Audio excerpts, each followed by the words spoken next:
The number one goal for the day is to not set anything on fire. If we can get through that, we're going to call it successful.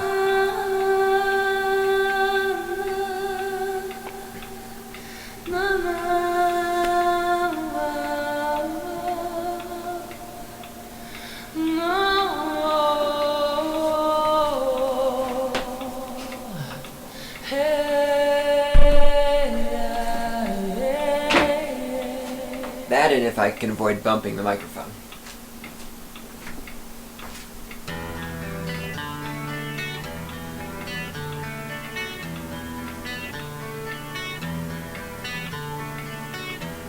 You can scream and shout with all your might. Oh, you can scream, shout, whine, cry, snivel, piss, and moan.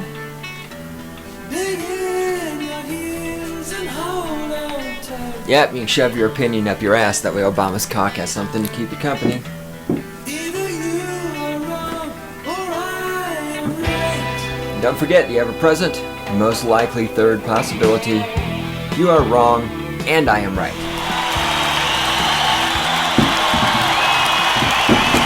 Yes, and I'll just drop shit all over the place as I try to arrange all the crap that's piled up in this place.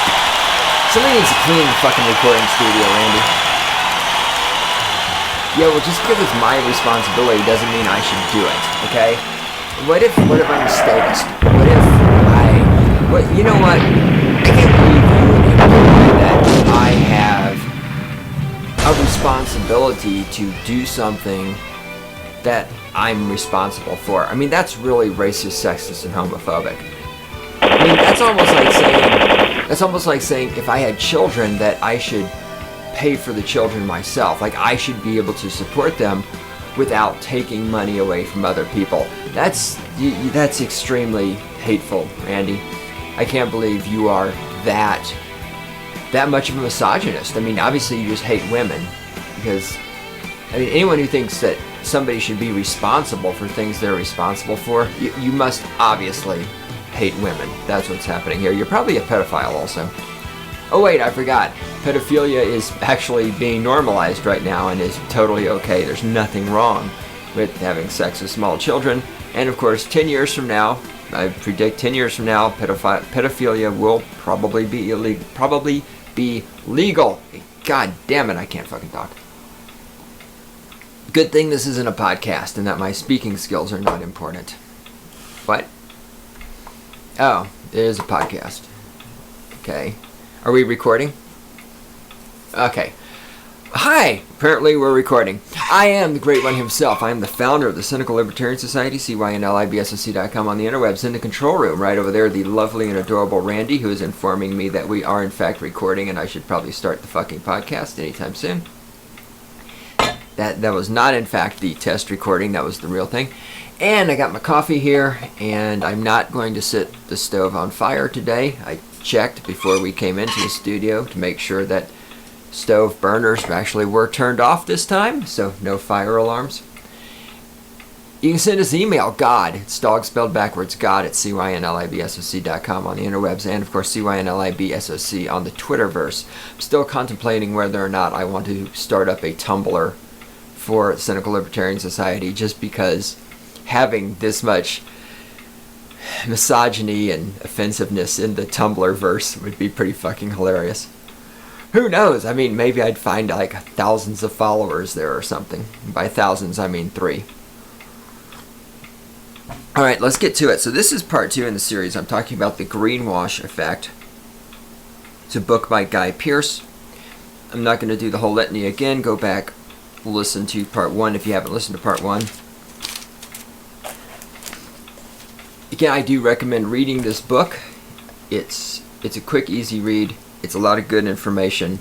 And again, you know, if you're an environmentalist wacko who believes that there's such a thing as a green building, or, you know, and this shit, you see, our building, you know, these LEED certified buildings, our building doesn't contribute to global warming. Oh, horse shit. I mean, if you believe any of this shit, if you see any advertising from corporations, from celebrities, from the government. You see any of this shit telling you how something is green and carbon neutral. If you're actually so fucking stupid that you believe that, and of course you are, because if you're an environmentalist, we know you're fucking stupid.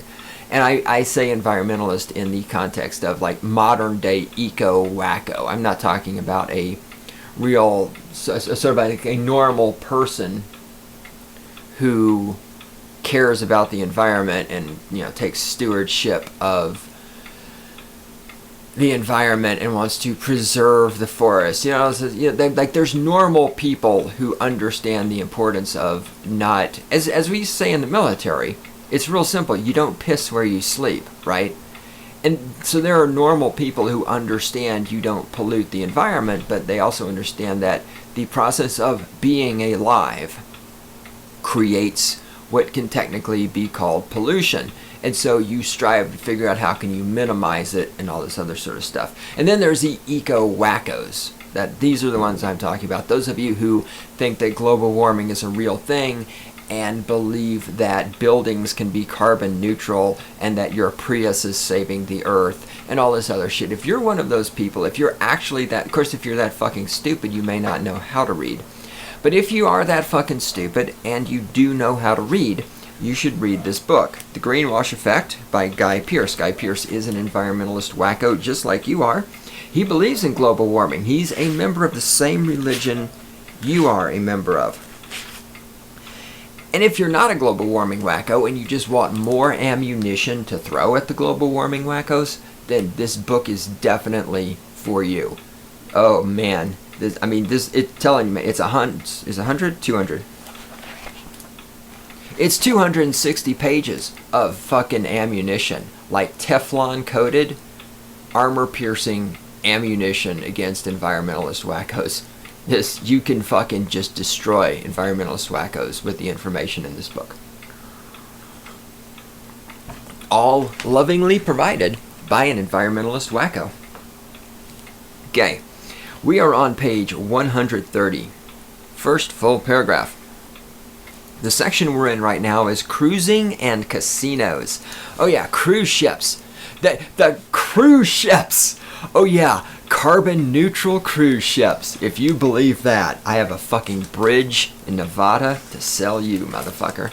It's right near some oceanfront property, and it's just a stone's throw away from fucking Mount Olympus. Not only that, but there's a bunch of unicorns who live on it, and you can harvest the unicorn poop and sell it for lots of money.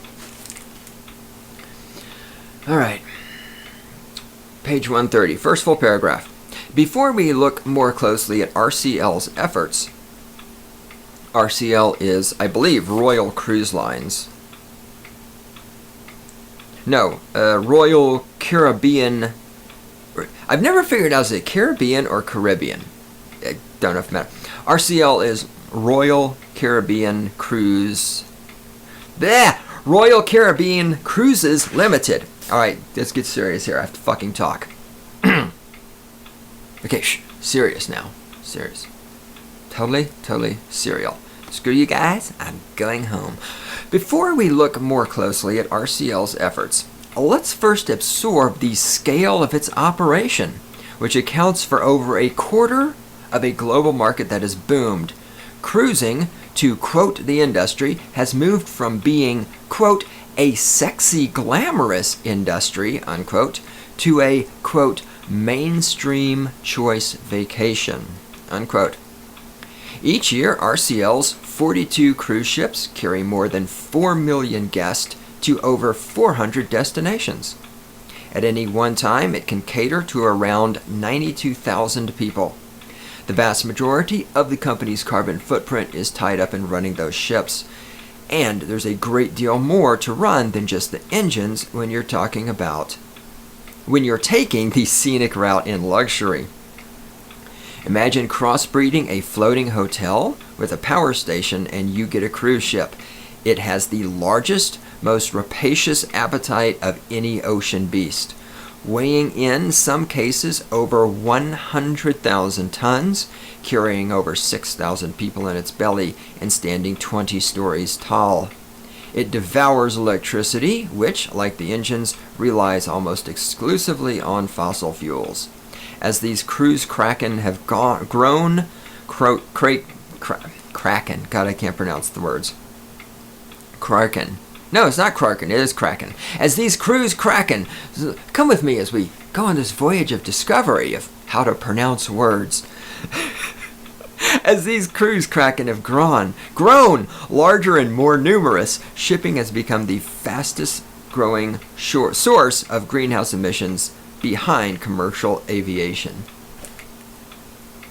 Again, how many of you people on these cruise ships, how many of you are environmentalist wackos? How many of you believe in global warming? But of course the idea that we should be, the royal we. Again, it's this thing that, well, we have to save the environment and we have to reduce greenhouse emissions, but I want to go for a cruise, and the fact that this cruise ship creates all of this carbon footprint, well, I don't really give a fuck because I want to go on a cruise.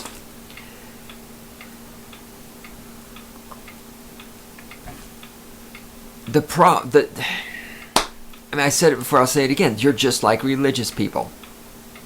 Religious people claim that sin exists, and yet they sin anyway.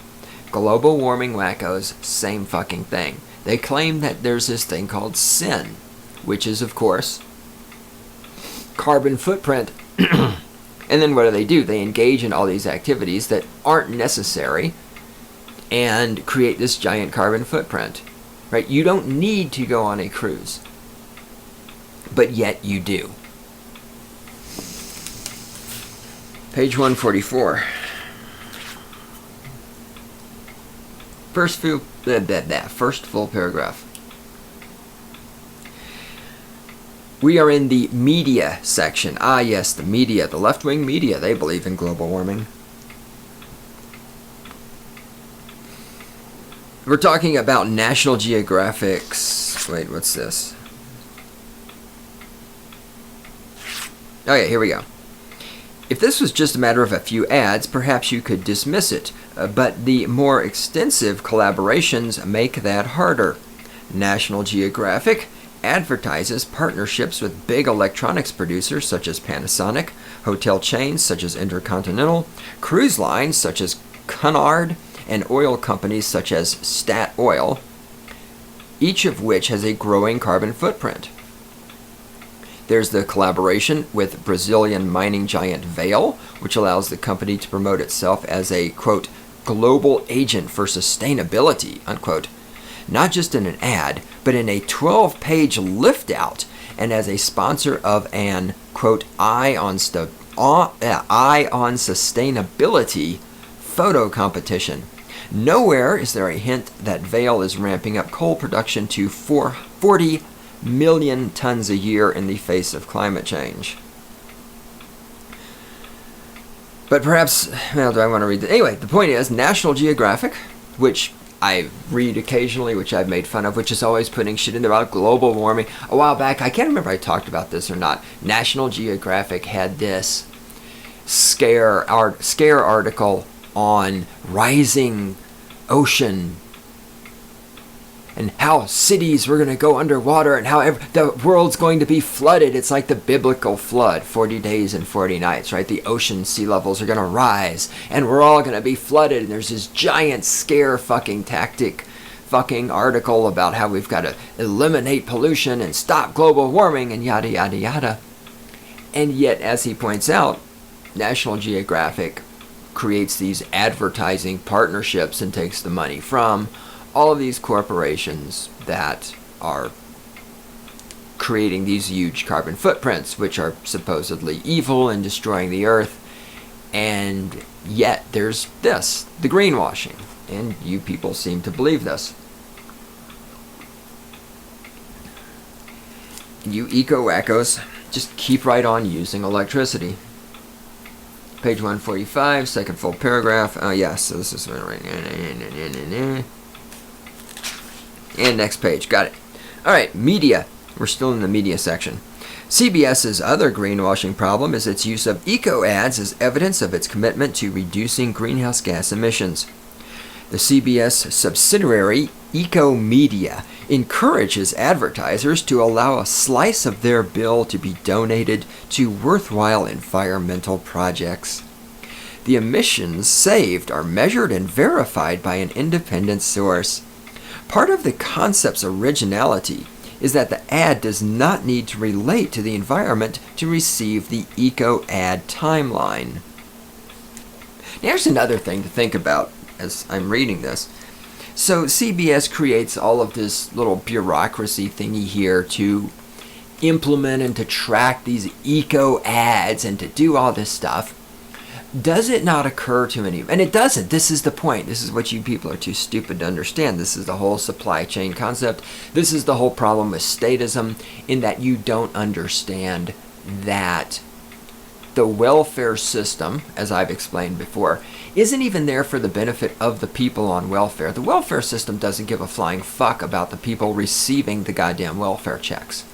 The welfare system is there to provide for the people who work in the welfare system. That's the true recipients of the welfare system. And that's why they constantly want to get more people on welfare, because more people on welfare means more work for them, which means they have to hire more people, which means larger operational budgets, which means more middle management and upper management positions, which means more managers managing more people in the government. The amount of money you make is based to an extent on the number of people you manage, which means that people get more money. It's the entire welfare system is not about the fucking single mother with 3 kids by 2 baby daddies who gets a welfare check every month. That's not the fucking true beneficiary of the welfare system. The beneficiaries of the welfare system would be the fucking people in the government who run and administrate the welfare system. But nobody sees that because you're stupid. And of course, running and administrating the welfare system, all of these people doing all of this stuff that they do to administrate the welfare system creates an additional carbon footprint. But of course, global warming is real. Oh yeah, it's so real. There's a scientific consensus. Oh yeah. But we need more. We need more bureaucracy creating more carbon footprint. It's the same thing here. So CBS creates this bureaucracy to administrate the eco-media. Well, the creation of this bureaucracy just creates additional carbon footprint. But you don't see that, do you? Because you're stupid. Because you have to be stupid because you believe in global warming. You can't believe in global warming and not be stupid. I mean, it can't be done.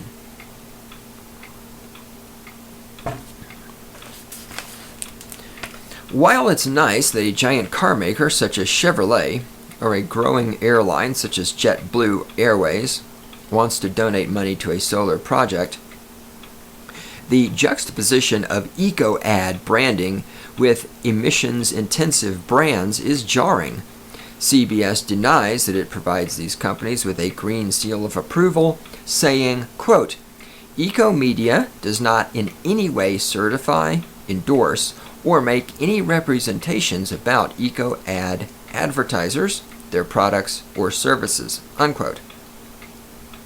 And yet, CBS's Ecomedia does call its eco-ad clients, quote, "leaders, innovators, and pioneers," unquote, who are, quote, "directing dollars into environmental projects that can improve the environment one eco-ad at a time," unquote.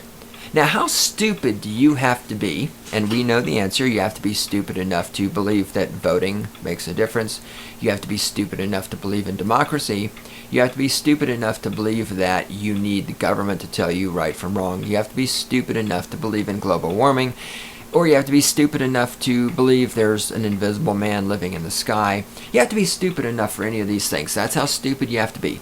But how stupid do you have to be to believe that producing a television commercial, which creates a carbon footprint. The very act of creating the TV commercial, everything that goes into it creates a carbon footprint. And then showing that commercial on television to a bunch of fat people who are eating Cheetos while scratching their ball sacks.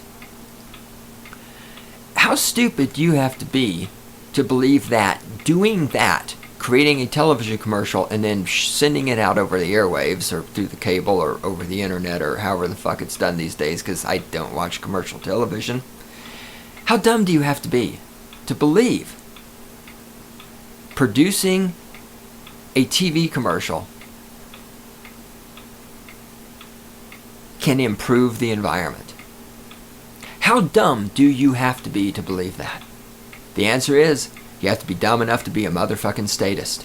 You have to be dumb enough to be a fucking global warming believer. It's not global warming, it's climate change. What's going to be interesting is, every year they try to trot out this shit. It's the hottest year on record. They don't mention it's the hottest year on record by 0.002 degrees centigrade or anything like that. And of course they keep talking. But what's going to happen in 50 years when nothing is significantly different? And I mean, how much longer can they actually milk this thing about it's the hottest year ever? When is this gonna finally, never mind. It's never gonna run out because the stupidity of you people is unfucking limited. CBS stresses that the reductions achieved by the projects funded by eco ads are absolutely assured. This misses the point. For at least some of the eco advertisers, the ads are not about the projects. If they were, the companies could simply donate to the project, but about making not so green brands look greener, which is exactly true. Right? I mean, so you're a corporation and you claim you care about the rainforest. Okay, why do you have to do an why do you make a TV commercial and then pay CBS and then say CBS takes 10% of that money and gives it to saving the rainforest? If you care about the fucking rainforest so much, just give your money to the fucking rainforest saving people. Again, this is like a miniature statism. You've got all these fucking goddamn fucking people out there, you know who you are. You care about the homeless people, right? And so once a year, you donate $10 to the homeless people. Okay, if you care about homeless people so fucking much, go find a homeless person and bring them into your home. But you're not going to do that because you don't really give a fuck about homeless people. You just want to create the illusion you care about homeless people so you feel good about yourself and other people will have a positive opinion of you. This is the corporate version of the same thing. If you're a corporation, you're the CEO, whatever, you give a fuck about the rainforest, just donate the money to the fucking rainforest saving people. But no, what you want to do is you buy this advertisement and 10% goes there, and then it goes on TV and you're an eco advertiser and it says that in the commercial and it makes you look good.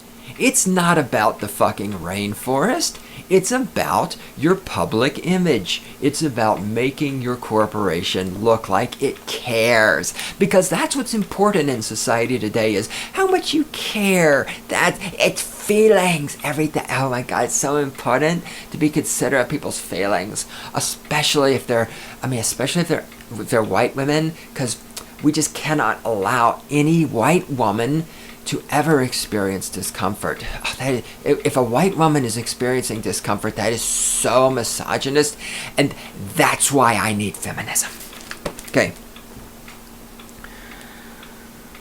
This also goes for CBS, which promotes eco-ad as evidence of its own climate friendliness, while acknowledging that its eco-ad concept is at least, in part, viewed as a way to attract more advertising business.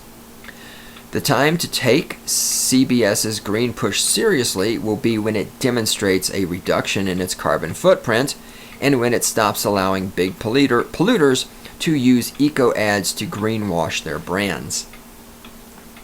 News Corp, National Geographic, and CBS could all credibly claim to be climate friendly if they took a few small steps.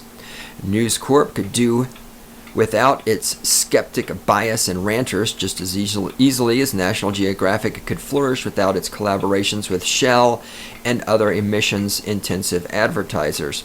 Actually, I don't think National Geographic could survive without its collaborations, without the emissions-intensive advertisers. Those are the giant corporations that give National Geographic their money.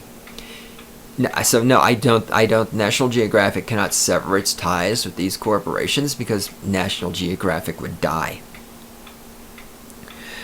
CBS could easily apply higher standards to its eco ads. What's telling is that these small steps are proving so hard. Going green is an idea the media will happily embrace, it seems, but they're equally as happy greenwashing big polluters and peddling climate change denial if that brings money through the door or boost ratings and sales. And again, what we see here in his little concluding paragraph of that chapter is the continuous, the ongoing lack of understanding from a statist what the purpose of the media is. The purpose of News Corp, whatever that is, National Geographic, and CBS is not to provide unbiased information, it's not to educate, it's not to inform, it's not to save the planet Earth. The purpose of News Corp, National Geographic, and CBS is to make money. That's what they exist for. They are there to make money. And yes, they are going, if anyone who shows up and has money, I suppose there's a few people they might turn away advertising from. They might turn away advertising from the Nazis. They might turn away advertising from the Ku Klux Klan. They would certainly turn away advertising from anybody who supports Southern secession. Other than that, they're going to take money from anyone who has money. Because that's what they exist for. That is their primary purpose. And the fact that Guy Pearse does not understand what the purpose of CBS, National Geographic, and News Corp is, illustrates why he's even though he's got a lot of good information, he's clueless about the basic concepts of being alive on the planet Earth in the year 2015, which is that the state owns your body, there's no such thing as global warming, and corporations exist to make money. And if you're expecting a corporation to do something other than make money, and if you're expecting a corporation to do something that's going to decrease the amount of money it makes, you might be stupid. By might be stupid, I mean you're stupid. Did that. Alright, page 170. It's got pictures in here, too, of some of these advertisements. And here's a guy with a green football. He's so green. And here we've got a billboard with plants on it. And here's a bunch of fucking stupid CEOs sitting around with little globes in their hands. And, here's this advertisement of the flooded city. And here's a polar bear hugging somebody. And, oh my God. Blue on the outside, green on the inside, Here's some fucking skanky whores with a sign that says wear less clothing. I mean, what the fuck that's got to do, I don't know. Here's Kermit the Frog. I wonder how much money they paid for that. Alright, page 170 is where I'm trying to get to. Here we go. Page 170 through 172, we are on the section on pets. Ah, pets. Yes, pets. I love eco-wackos that have pets. My favorite, of course, is way back in the day when I was your age, when I was taking a college class on animal rights and was researching some wacko, I forget his name, but he's this animal rights wacko who asserts that owning pets is slavery, that humans should not have pets at all because that's slavery. And of course, he has 2 dogs. There's his picture on his website with his 2 dogs, and he talks about his 2 dogs. And to me, this was when I sort of made this realization that it isn't what you say that matters, it's what you do. Because the thing is, so I'm saying to the professor, I'm like, look, this guy says pet ownership is slavery, yet he owns pets. And the college professor is saying to me, well, that doesn't make him wrong. And at the time, I could not come up with the counter argument to, well, that doesn't make him wrong. Okay, and many years later, I realized what the counter argument is. The counter argument is this. I'm not saying he's wrong, I'm saying he's a scumbag. I'm saying that he's claiming that it is immoral to own pets, and then owning pets, I'm not saying he's wrong. In fact, I'm saying he's right, and subsequently, because he is right in saying it is immoral to have pets, because he has pets, he is an immoral person. That's what I'm saying. Fortunately, that didn't come to me at the time, and this is why I formed the basis and the understanding and the rule of CLSology, that it is not ever what anyone says that matters, it is only what they do, right? Again, if I tell you that raping women is wrong, and then you actually see me go out and stand in an alley, and a woman walks by, and I grab her and I pull her and I punch her in the face a bunch of times until she's disoriented, unconscious, and I rip her clothes off and I stick my dick inside of her and I fuck her. And then I'm getting up and I'm wiping the cum off on her face, and I say to you, anybody who rapes women is a bad person. Do you judge me based on what I've said or what I've done? Now, if you're a statist, you judge me based on what I've said, because, for Obama, he has a Nobel Peace Prize, he talks about peace, he's going to close Guantanamo Bay. What has he actually done? Guantanamo Bay is still there. He's bombed 7 countries in 6 years. He's had people killed. He's, everything, yada, yada, yada. But you judge him based on what he says, not on what he does, because you're a statist. And so, of course, because I'm asserting to you that rape is a bad thing and, all this other stuff, you would agree that I am a good person, even though you just watched me rape a woman. Because you're a statist, you would judge me based on what I'm saying instead of what I'm doing. And again, this is why statists are inferior to anarcho-capitalists. Part of being an anarcho-capitalist is getting that understanding and making that leap where you realize what people say doesn't matter. Does not fucking matter. It's just like with picking up girls. There's like people, what do women say they like? What do women... It doesn't matter what women say they like. It doesn't matter what women think they like. If you're trying to meet girls, here's the only thing you need to worry about. The only thing that matters is what women respond to. Asking women, well, what do you like to do? What turns you on? Well, they have no fucking clue. What do women respond to? Women respond to being told what the fuck to do. Women respond to being dominated. Women respond to being spanked. I think it's let's see, when is this podcast going out? It may actually be in yesterday's linkage over on the website, where run across this survey, something like 64% of women in this survey say that they have rape fantasies. You're not allowed to say this, but it's a fact. Women, many women have rape fantasies. They will tell you up and down that no means no and yes means yes, and you need to get consent in triplicate and fucking documented and notarized. They will say that, but what they want is for a man to just come up, tell them, hey baby, bend over, that's a nice ass, spank her on the butt, fucking give her a kiss, take her home, rip her clothes off and fuck her. They do not want you to fucking pull out a goddamn form and get them to sign it consenting to sex.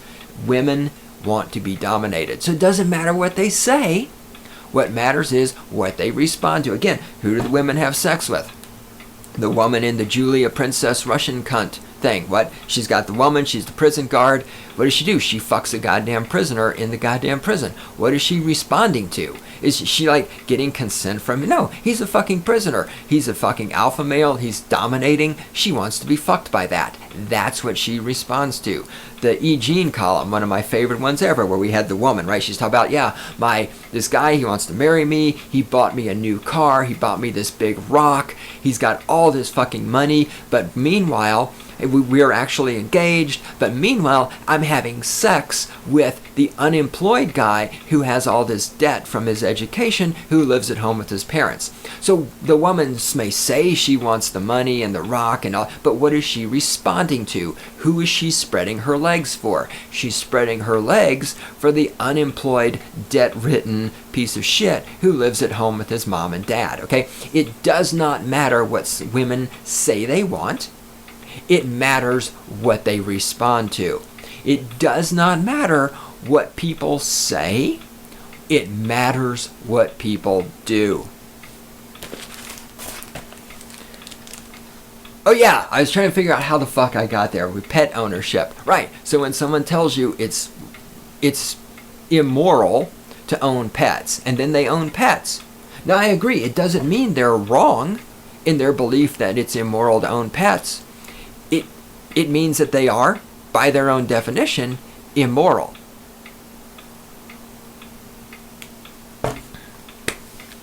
Alright, what the fuck am I doing here? Pets. Page 170.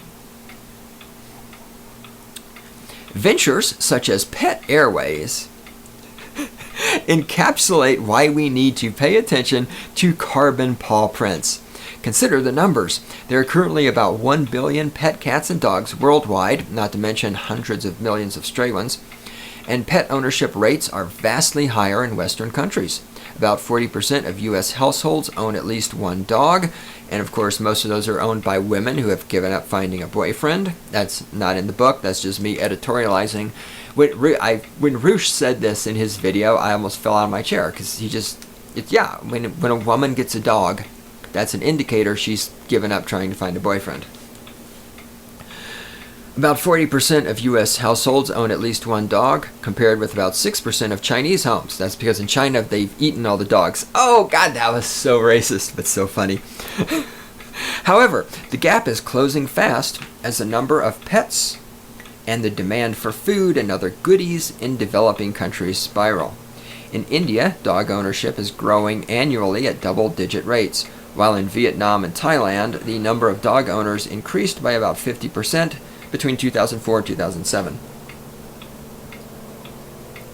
The ecological consequences of pets are significant when you consider the land needed to produce the energy and resources required for large dogs are equivalent to that of a four-wheel drive Land Rover.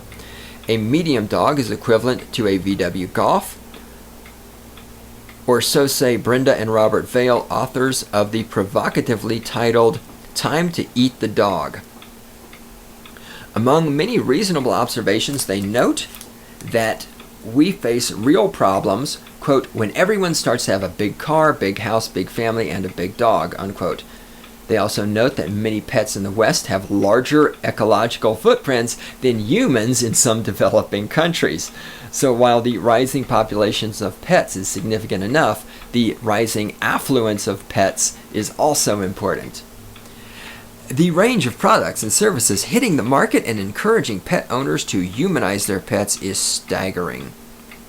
There are dog houses with reverse cycle air conditioning, some with flat screen TVs, and there are DVDs specifically catering to the taste of different animals. This is sad. That's just sad. From pet treadmills to electric blankets, a spiraling number of online stores and big box pet warehouses are selling aspirational pets and energy-intensive good life. Pet fashion is booming. Hot, pink, Swarovski-dominated colors, Roberto Calivia doggy tracksuits, Harley-Davidson leather dog jackets. Remember how I talk about all the resources that go into producing unnecessary shit? I think all of this, DVDs for your pets, fucking flat screen TVs inside doghouses, clothing for your animals, see, all of this is all unnecessary shit. This is all just environmental destruction, which, and again, even if you don't believe in global warming, there's a pollution. There are always byproducts of producing shit. I'm not a global warming wacko, but creating all of this stuff, it does create pollution. If you care about the fucking environment so goddamn much, why are you buying clothes for your fucking dog? Oh, that's right, because you're selfish and you're stupid. Hotels exclusively for pets are cropping up next to international airports. There's a pet diet industry, personal trainers for pets, and pet massage, manicure, and aromatherapy. The aging pet is being sold plastic surgery, organ transplants, and dye to hide gray hair, plus health insurance. Then there are lavish pet death services, pre-purchased funeral packages, luxurious appointed coffins, pet coffins, and marbled tombstones. Now this relates not only to environmental wackoism, this relates to statism as a whole. Again, what is an important aspect of maintaining the state? You need people. The state needs people to need the state. Why do people need the state? They need the state because they are afraid.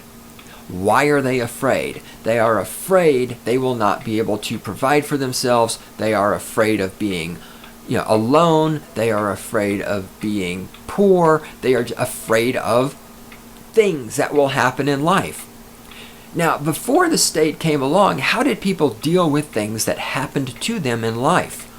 Well, I wasn't there before the state came along, but I have a good guess, and my guess is that they dealt with things that come along in life by approaching these things as a group.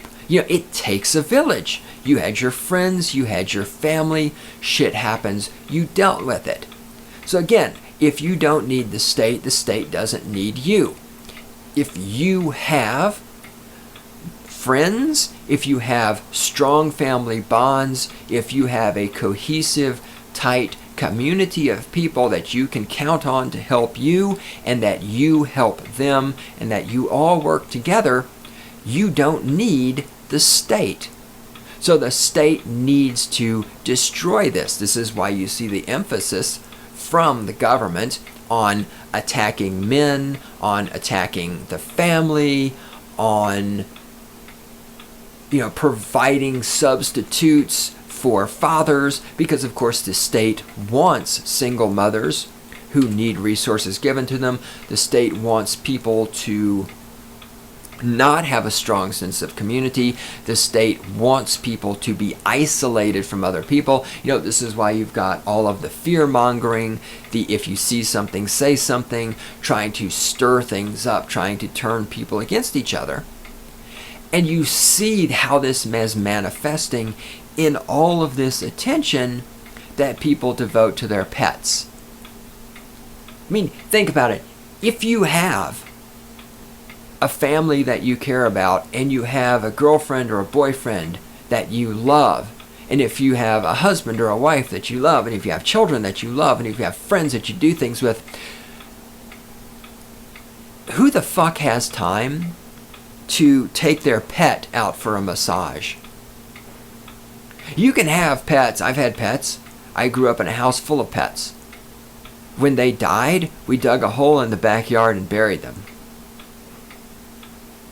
All of this is the manifestation of people who don't have the ability to interact with, to connect with, to create ties with other humans. This is all people who have no fucking social skills, who have no friends, who have no family, who are lonely. And so they get these animals, and they use the animals to substitute for the people they don't have in their lives. Again, this is why Roosh is right when he says that when a woman gets a dog, that's an indicator she stopped looking for a boyfriend. The dog is the substitute for the boyfriend she can't get. As pet owners decide that what is good for me is good for my pet, they are creating a large, powerful, emissions-laden industry. In the United States alone, pet care is currently a $50 billion industry, having almost doubled in a decade. It is a microcosm of the same problem occurring with humans as developing countries become more affluent. Even as economic troubles around the world cause people to cut back on spending, the amount they are spending on their pets continues to spiral. Again, because it's compensation. The pet is the replacement for the people they don't have in their lives. Because they're isolated, they're lonely, they're afraid, because they're feminists, they think every man is going to rape them, because they don't have any social skills, because because they're virgin toes who don't know how to interact with women, because they're terrified of women, because they play video games, whatever it is. These are people who don't have other people in their lives. At the heart of the decadence is the trend towards luxury pet food. And the biggest beneficiaries are the 4 corporations that dominate the booming pet care industry and control 80% of its largest component, the global pet food market. Randy, guess what? There's going to be a part 3. No, we're not going over because I got shit to do. If you're listening, there will be a part 3 in this podcast. With pet feces reportedly making up 4% of the waste to landfill in some cities. Clearly a great deal of pet food is being made. The food itself requires hundreds of millions of tons of meat and grain, as well as vast amounts of energy, most of it drawn from fossil fuels. It then has to be tinned, bagged, and transported to all points of the planet. And again, that's the supply chain I keep talking about, that you people aren't smart enough to understand, right? It's like the thing where you talk to the kid from the city and you say, well, where does hamburger meat come from? The grocery store? No, that's not where hamburger meat comes from. It does not magically come from the grocery. Where does your pet food come from? That grocery store? No, it doesn't. Who are the companies encouraging us humans to humanize our pets with their luxury pet food? Surprising as it sounds, think chocolate, toothpaste, and cleaning products. The largest pet food manufacturers are Nestle, Mars, Procter & Gamble, and Colgate. No, they don't sell doggy toothpaste, but they do market a clinically proven oral care product that, quote, works like a toothbrush to scrub tartar from teeth during meals and freshen breath, unquote. Each of these companies would like us to believe that their booming pet care businesses are climate friendly, but it's mostly spin behind the earnest-sounding pitches.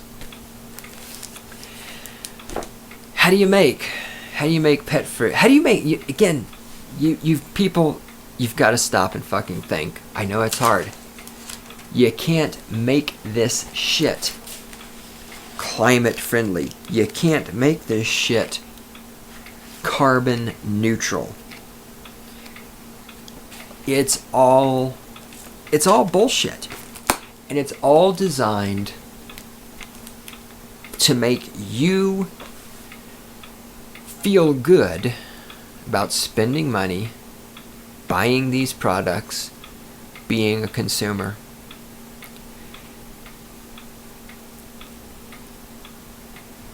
Just stop buying so much shit.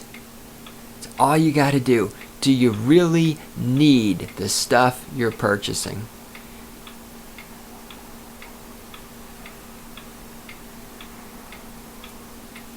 Stop believing all the greenwashing.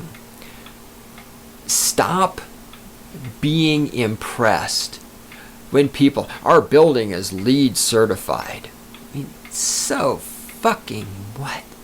You know, one of the theaters I work at, you go in the bathroom and there's these little signs, this urinal uses less water. You know, and then there's little things that this building uses less electricity. No, it doesn't. No, it fucking doesn't. It doesn't. You see these little signs and you get all impressed. It doesn't. None of that shit is real. It's all just bullshit put there to lull you into feeling good about the amount of pollution you're creating so that you will keep creating that amount of pollution. Because again, every time you buy something, pollution is created. Human existence, the fact we are here, requires a certain amount of pollution to happen.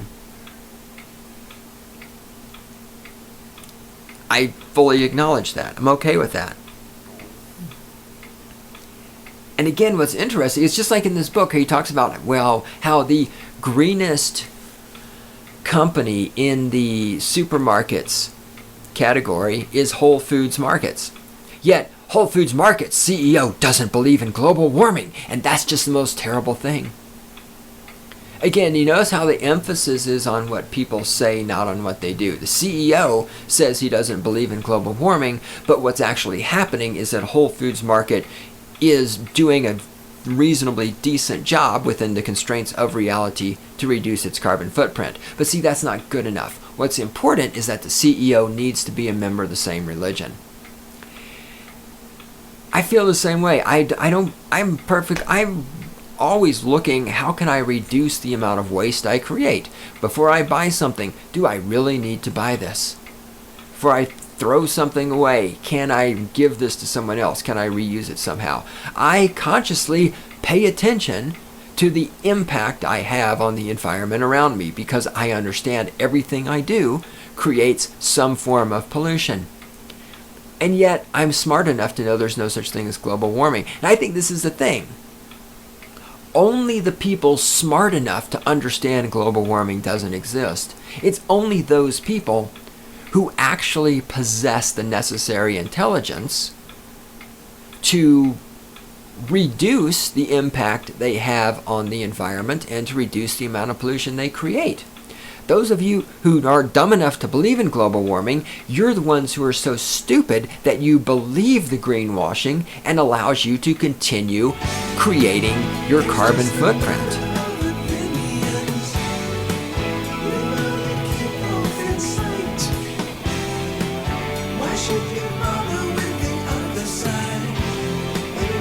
In order to save the earth, you have to be smart enough to realize the earth doesn't need saving. It's contradictory, it sounds confusing, but it's true.